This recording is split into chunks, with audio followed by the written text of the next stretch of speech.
서울기술사학원의 김재원 교수입니다. 자, 하천제방의 붕괴 원인 및 대책에 대해서 설명을 드리겠습니다. 이게 굉장히 이제 많이 출제가 됐던 쉬운 문제 중에 하나인데, 좀 충격적이게도 답안들을 좀 제대로 못 쓰신 분들이 많이 있었죠.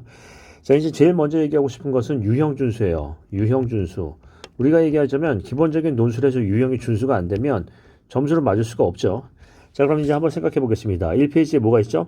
이 물어본 질문 요지 말고 문헌 대형검. 그 중에서 나와야 될 게 뭐죠? 예를 들자면 1페이지에 나올 수 있는 게 문제점. 그 다음에 붕괴 형태. 그 다음에 검토 방법. 검토 방법은 우리가 이제 얘기하는 안정 검토가 있겠죠. 안전이 아니라 안정이요. 예. 자, 그럼 문제점에 대한 부분에서는 뭐 1차적인 어떤 시설물에 대한 부분도 있지만 2차적인 문제가 있다 하는 거고요. 붕괴 형태에 대해서는 형태 모식도를 그릴 수 있는데 이거를 맨날 이런 모식도는 제발 좀 그리지 마세요. 이게 월세산우, 원류, 세굴 이런 거는 이해하기 쉽게 그린 거고, 이런 것 같은 경우는 어떤 방법을 쓸 수 있나요? 우리가 이제 통계적 기법이 있죠. 통계적 기법, 모식도가 있죠. 예를 들자면 뭐 파레토도 같은 거요. 모식도에서 파레토도 같은 것들을 해서 통계적으로 어떤 형태의 붕괴가 많이 일어난다. 특히 뭐 소하천에서의 배수통문부의 누수가 일어난다. 구체적으로요. 그런 식으로 구체적으로 이런 것들이 많이 일어난다라는 걸 해서 결국 이 붕괴 형태에 대한 통계적 기법 중에서 통계가 가장 많은 거, 즉 우리가 얘기하면 뭐 80대 20의 법칙인데 55% 이상이 되는 어떤 문제에 대한 것을 결론에서 강조를 할 거예요. 자, 그렇게 하고요.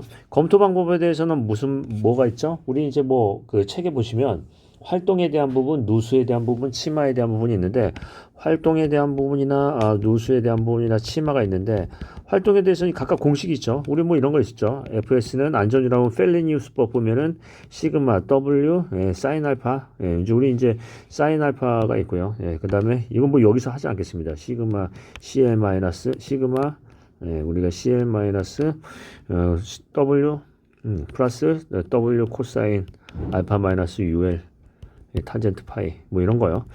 자, 그 다음에 누수에 대한 거는 파이핑 안전 검토가 있죠. 뭐 이런 것들에 대해서 좀 공식으로 전문가처럼 쓸 수가 있겠어요. 자, 이런 게 이제 1페이지에 올 수 있다는 거죠. 유형 준수.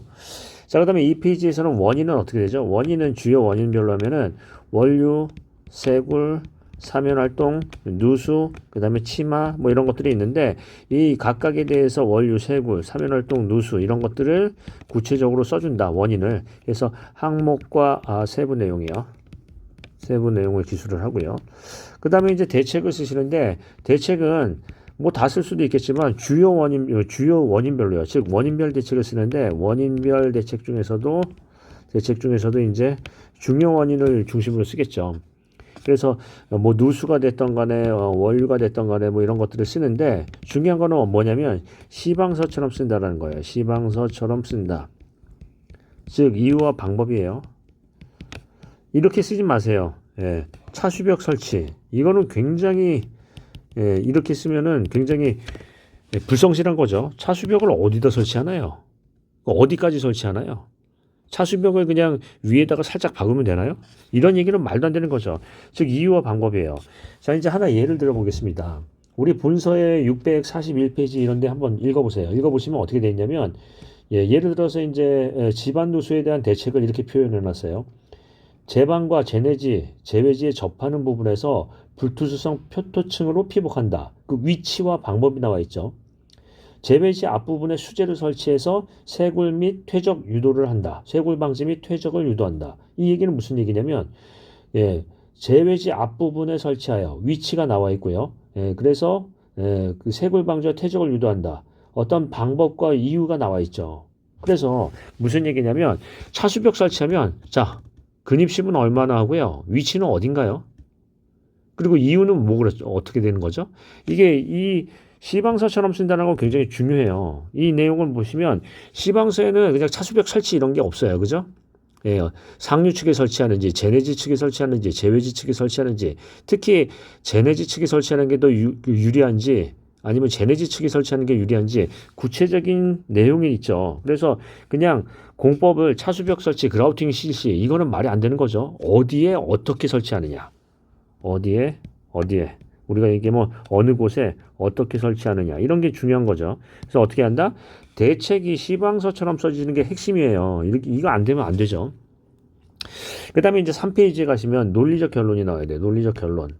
이거는 한번 보겠습니다. 뭐냐면 대부분 이제 지방의 하천을 보면 옛날에 진 지방의 하천이에요. 그래서 설경 수량을 초과돼요. 그래서 문제가 뭐냐면 실태하고 대안 이는 두 가지를 나눠서 이제 설명을 할 건데 실태가 뭐냐면 소하천에 주로 원류가 많이 생기더라.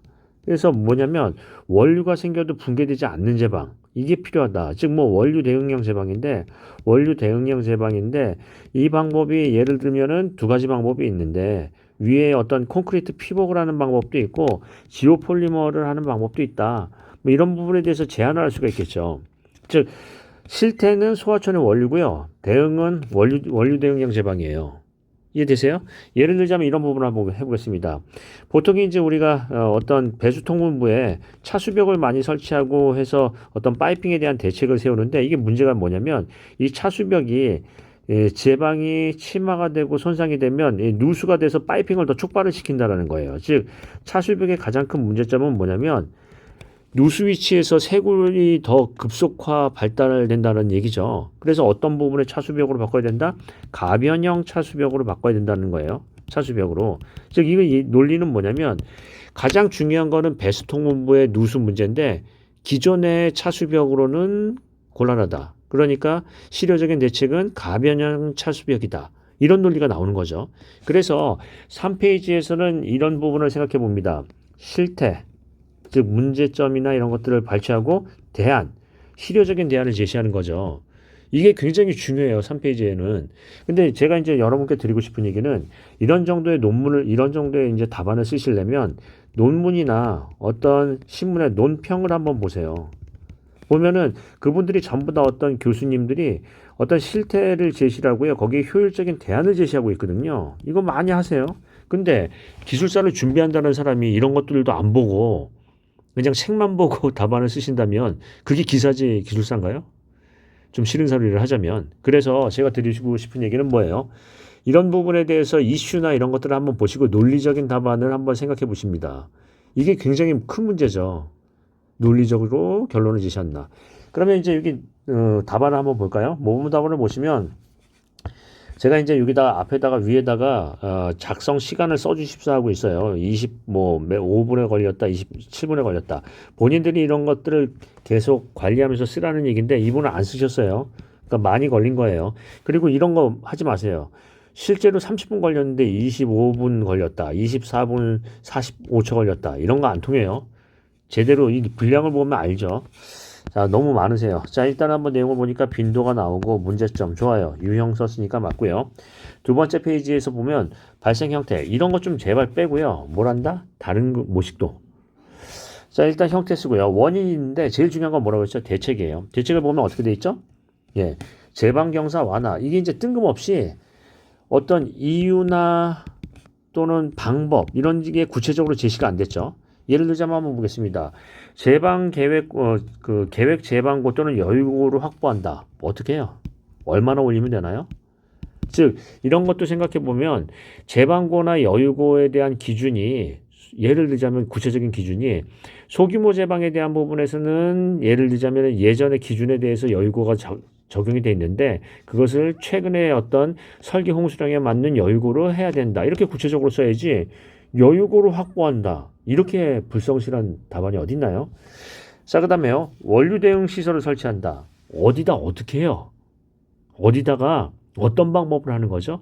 그래서 이게 뭐냐면 다른 부분은 내용을 조금 줄이더라도 이 대책을 구체적으로 물고 늘어져야 돼요.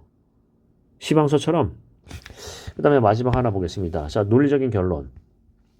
자, 이제 문제와 개선을 각각 써주는 거죠. 어떤 문제가 있고 어떤 개선이 있냐 하는 건데, 여기 이제 내용을 보니까 말뚝기초로 해가지고 원래는 이제 말뚝기초는 금지죠. 이제 말뚝기초로 하면은 이제 아무래도 주변에 누수를 유발할 수 있는 문제가 있기 때문에 설계상으로는 이제 금지인데, 여기 이제 말뚝기초가 돼 있는데 이거를 시트 파일로 바꿨다. 그리고 이제 잡석으로 했다.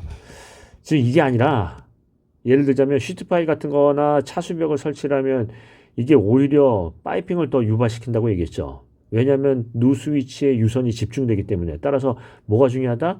기존의 차수벽에 대한 가변형 차수벽의 제한 이런 게 나올 수가 있다는 거죠. 이런 것들은 우리가 논문이나 논평 같은 데 보시면 많이 나와 있어요. 적어도 기술사가 되려면은 논문이나 어떤 논평 같은 것들을 요약된 것을 한번 읽어보실 필요가 있겠죠. 재방해된 것도 우리 구글이나 이런 데 찾아보시면 얼마든지 차고도 넘칩니다. 자, 그런 부분 한번 보시고 답안에 살짝 적용이 되었으면 좋겠습니다. 자, 결론을 얘기하자면 대책은 시방서처럼 쓴다. 시방서처럼 쓴다. 그 다음에요. 논리적 결론을 제시한다. 이런 것들은 뭘 본다고요? 우리 논문이나 논평이나 이런 것들을 본다는 거죠. 좀 참고로 한번 해보십니다. 자, 이 정도로 마치겠습니다. 수고 많으셨습니다.